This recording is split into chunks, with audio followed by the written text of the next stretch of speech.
दोनों टीमों के बीच कोई फर्क ही नहीं है। 387 इंग्लैंड आया, इंग्लैंड को 2 ओवर बैटिंग करनी थी, 1 ही ओवर हो पाया, उनका भी कोई स्कोर नहीं है।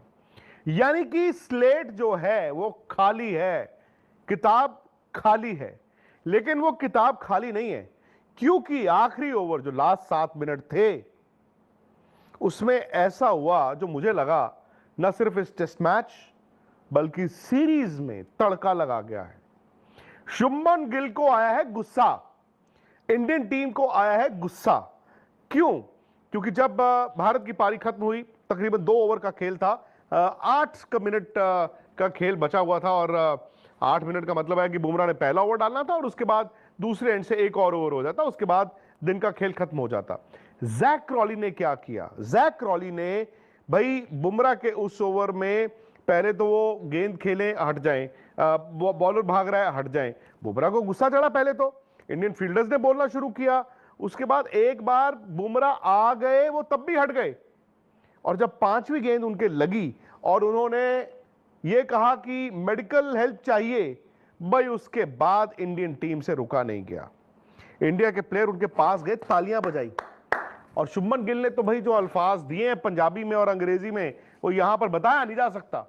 लेकिन गिल को गुस्सा चढ़ा, इंडियन टीम को गुस्सा चढ़ा, और कहीं ना कहीं मुझे लगा कि जैक क्रॉली ने अपने डर को दुनिया को दिखा दिया है कि भाई हम एक एक्स्ट्रा ओवर नहीं खेलना चाहते। क्योंकि इंग्लैंड ऐसा नहीं है, इंग्लैंड तो कहता आओ आओ आओ, इंग्लैंड में इतना बदलाव आ गया। यानी कि India can actually make life hell for the English batsman चौथे दिन। लेकिन ये ड्रामा कैमरे के बाद और बढ़ गया। मतलब आग तो लगी थी इंडियन ड्रेसिंग रूम में, आग तो लगी हुई थी, इंडिया गुस्से में आग बबूला था, और उस आग में घी किसने डाला है? इंग्लैंड के कंसल्टेंट जो न्यूजीलैंड के फॉर्मर फास्ट बॉलर हैं, टिम साउदी ने। टिम साउदी आए प्रेस कॉन्फ्रेंस, वो प्रेस कॉन्फ्रेंस आप स्पोर्ट्स तक पर सुन सकते हैं। तो ये लास्ट ओवर की बात चली, उन्होंने कहा मुझे नहीं पता चलता इंडिया किस चीज का गुस्सा कर रहा है, इंडिया को किस चीज का गुस्सा है जी, ये जो टाइम वेस्टेज की बात कर रहे हो। क्योंकि हम तो जब भी देखते हैं मैदान में बैटिंग करते वक्त शुभमन गिल थोड़ी थोड़ी देर बाद गिर जाते हैं और मसाज ले रहे होते हैं। तो टिम साउदी ने यह बोल दिया है, आप समझ रहे हैं, आग इधर भी है आग उधर भी है। मतलब इंडिया को गुस्सा जो चढ़ा था इंटू 10 हो जाना है। इंग्लैंड ने सीधा सीधा इंडिया के कप्तान को अटैक किया है। उन्होंने कहा है कि इंडिया ये जो गुस्सा दिखा रहा है लास्ट ओवर में, आप टाइम वेस्ट इंग्लैंड के बैट्समैन को कह रहा है, वो भी तो यही करते हैं। उन्होंने तो इंडिया के कप्तान का नाम ले दिया भाई। उन्होंने बोला हम तो जब भी देखते हैं यार शुभमन गिल बैटिंग करते हुए गिर जाते हैं और मसाज लेते हैं। एक्चुअली देखा जाए ना, इस टेस्ट मैच में और इस सीरीज में जो तड़का था वो मिल गया है। क्योंकि ये टेस्ट मैच ना 3 दिन बड़ा बोरिंग सा चल रहा था कि यार गर्मी भी इतनी है, बॉलरों के लिए बेजान है, कोई उसमें लाइफ ही नहीं है, पता नहीं क्या होगा क्या नहीं होगा, तीनों रिजल्ट पॉसिबल हैं, इंडिया भी जीत सकता है इंग्लैंड भी जीत सकता है, बट यार इस विकेट पे ना ड्रॉ ज्यादा लगता है।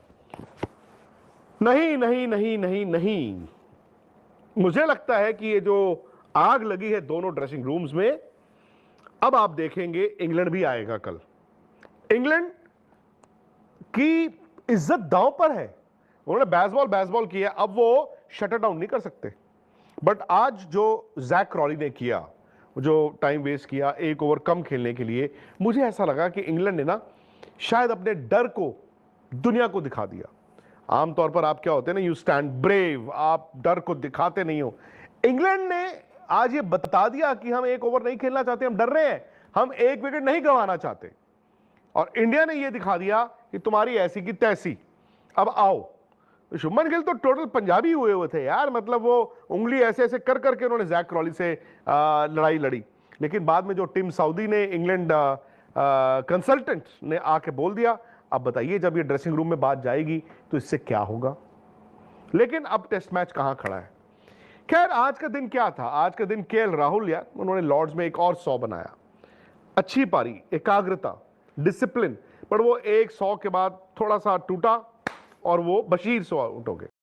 अस्सलाम वालेकुम दोस्तों, जैसा कि आप जानते हैं आज हम बात करने वाले हैं India versus England second test match की, जिसमें पहले इंडिया ने बैटिंग करते हुए इंग्लैंड को 587 रन्स का टारगेट दिया और फिर इसके बाद इस मैच में कैप्टन शुभमन गिल ने भी बहुत अच्छी इनिंग खेली और डबल सेंचुरी लगाई और शुभमन गिल ने ये ज़ाहिर कर दिया कि मैं इंडिया के लिए बेस्ट कैप्टन हूँ। और फिर इसके बाद जब इंग्लैंड बैटिंग पर आया तो इंडिया के दो बॉलर्स जिनका नाम अर्शदीप और मोहम्मद सिराज है, इन्होंने इंग्लैंड को कुछ ही घंटों में ऑल टीम आउट कर दिया। इसके साथ साथ मोहम्मद सिराज ने इस मैच में 6 विकेट्स हासिल की और अर्शदीप ने 4 विकेट्स हासिल की और इन्होंने भी ज़ाहिर कर दिया कि हम इंडिया के लिए एक अच्छे बॉलर हैं। और फिर जब सेकंड इनिंग में इंडिया दोबारा बैटिंग पर आया तो चंद ही मिनट्स में इंडिया की 3 विकेटें गिर गईं।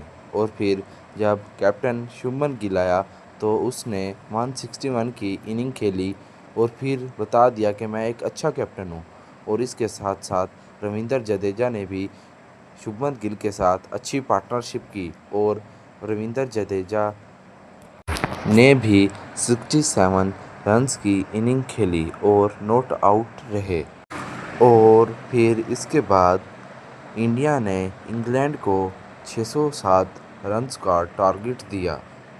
और फिर जब इंग्लैंड बैटिंग पर आया तो इंग्लैंड की कुछ ही देर में 3 विकेट्स गिर गईं। और फिर इसके बाद इंग्लैंड के कुछ बैट्समैन जिनका नाम बेन डकेट और बेन स्टोक्स है, वो आए और उन्होंने एक अच्छी पार्टनरशिप खेली। ठीक है, फिर उसके बाद वो भी आउट हो गए। और फिर सेकंड इनिंग में भी रविंद्र जडेजा ने भी 1 विकेट हासिल की और इसके साथ साथ अर्शदीप ने भी 4 विकेट्स हासिल की और ज़ाहिर कर दिया कि मैं एक अच्छा बॉलर हूँ। और फिर इसके बाद इंडिया ये मैच विन कर गया और शुभमन गिल ने ये ज़ाहिर कर दिया कि मैं इंडिया के लिए बेस्ट कैप्टन हूँ और मेरे बाद ऐसा कैप्टन आपको नहीं मिलेगा। और शुभमन गिल ने यह भी ज़ाहिर कर दिया कि मेरे जैसा खेलने वाला बैट्समैन और कैप्टन आपको पूरी दुनिया में कहीं भी नहीं मिलेगा। और इसके बाद इंडिया ये मैच जीत गया और फिर इंग्लैंड को अपने ऊपर शर्मिंदगी हुई कि हम ये मैच हार चुके हैं। इंडिया से फर्स्ट टेस्ट मैच जीत चुका था और इंडिया को बहुत गंदी शिकस्त हासिल हुई।